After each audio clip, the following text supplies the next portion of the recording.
جیسے ہی ذی الحج کا مہینہ آتا ہے تو قبر کے اندر مردے کے ساتھ کیا ہوتا ہے اور مردہ اپنے گھر والوں کی طرف کیوں دیکھتا ہے؟ ارشاد باری تعالیٰ ہے، کل نفس ذائقۃ الموت، کائنات کی ہر چیز نے موت کا ذائقہ چکھنا ہے۔ کائنات کے اندر جو بھی مخلوق ہے، خواہ وہ انسان ہو یا جانور، ہر چیز کو موت آنی ہے۔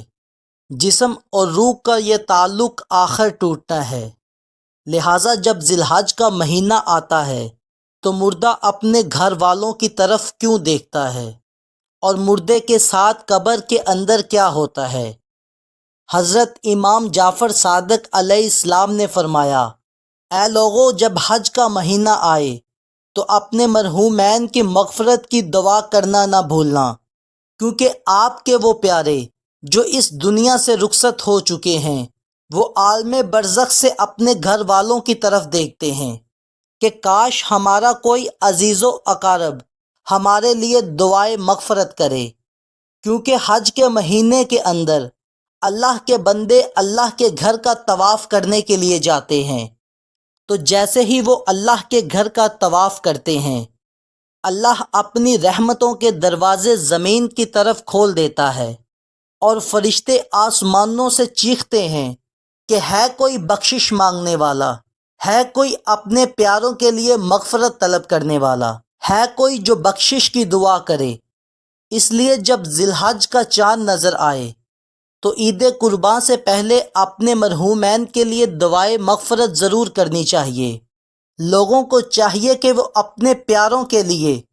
72 مرتبہ سورت اخلاص پڑھ کر اول و آخر درود شریف کے ساتھ اللہ کی بارگاہ میں دعا ضرور کریں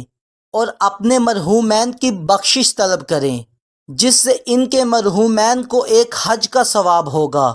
اور اگر اس کی قبر کو عذاب ہو رہا ہوگا تو اللہ تعالیٰ اس عذاب کو بھی ختم کر دے گا اور اس کی قبر کے اندر نور برسنے لگے گا۔ رحمت الہی اس کو اپنے آغوش میں لے لے گی اور مرنے والا تمہارے لیے بھی دعا کرے گا۔